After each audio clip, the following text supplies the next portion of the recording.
Halo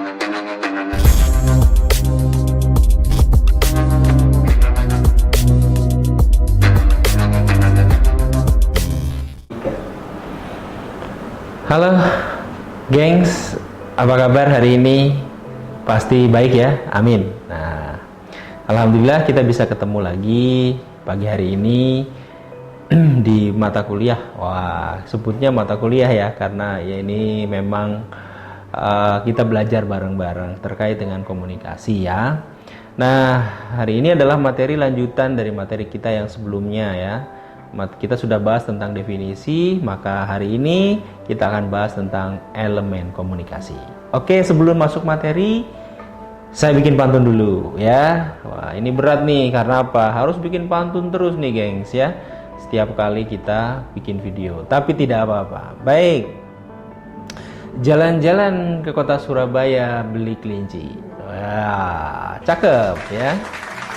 Tidak lupa mampir beli sawo matang dan batu aki.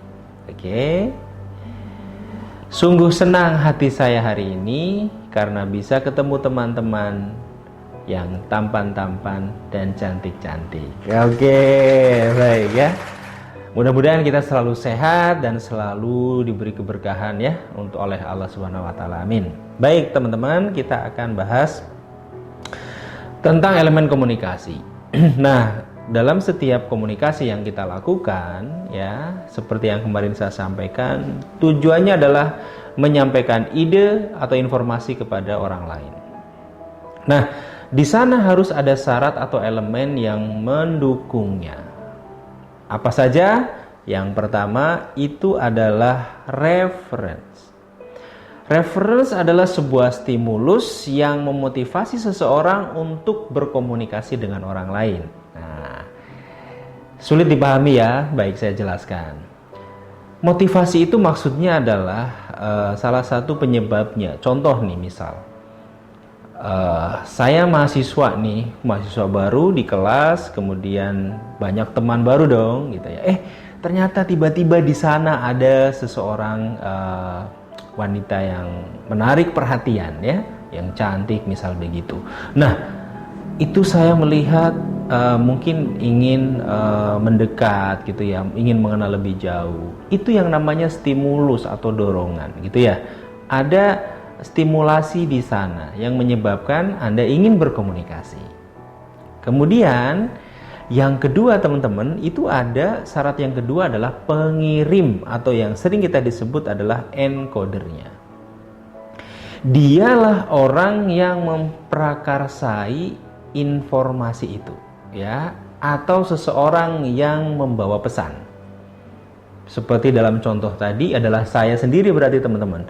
Nah, dalam kondisi ini, dalam informasi yang saya sampaikan ini pun saya adalah seorang yang membawa pesan.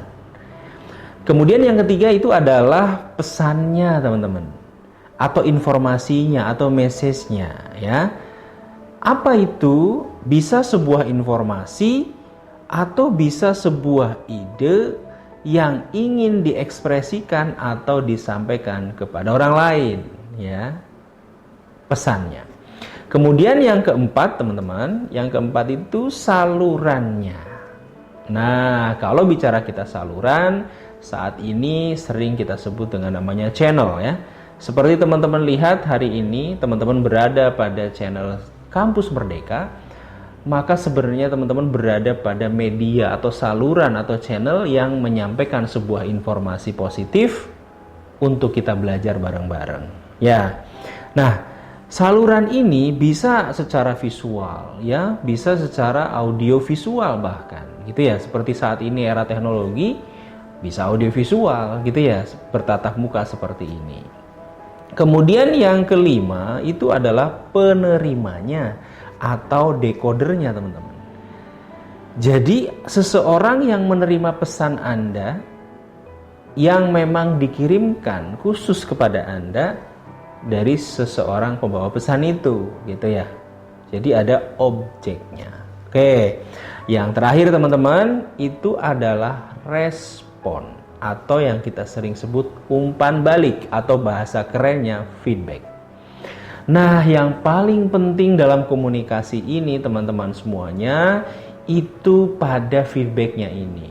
Susunan atau elemen-elemen tadi dari mulai reference sampai dengan penerima pesan, ya, dengan pesan yang dibawanya, itu akan terlihat sukses atau tidak masuk sebuah informasi kepada seseorang tersebut dari feedbacknya teman-teman. Apakah mendapatkan feedback atau umpan balik atau dapat respon dari yang diberikan pesan oleh kita. Nah, itu pentingnya di sana.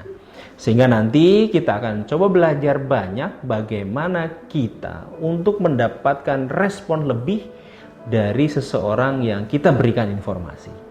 Ada caranya teman-teman secara spesifik nanti, bahkan saya sampaikan kita ini sebenarnya kalau menguasai teknik komunikasi ini, itu pasti kehidupan kita itu akan slow, santai, sukses. Nah gitu teman-teman.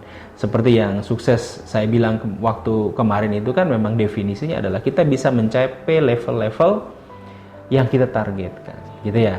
Tidak hanya urusan terkait dengan uang duniawi, gitu ya. Nah, jadi teman-teman, saya ulangi kembali, syarat sebuah komunikasi itu berjalan itu harus memiliki elemen tadi. Dari mulai referensinya atau pemicunya, kemudian yang kedua ada pengirimnya, yang ketiga ada pesan itu sendiri, yang keempat ada salurannya, yang kelima ada yang nerima pesan, dan yang keenam ada respon atau feedback ya. Baik, saya kira untuk pertemuan kita kali ini cukup sekian dulu. Nanti jika terlalu banyak teman-teman kesulitan dalam memahaminya ya. Nanti di video berikutnya saya akan menyampaikan terkait dengan level atau tingkatan komunikasi itu ya. Nah, saya kira cukup. Salam sehat, salam penuh manfaat. Sampai jumpa di video saya berikutnya. Bye bye.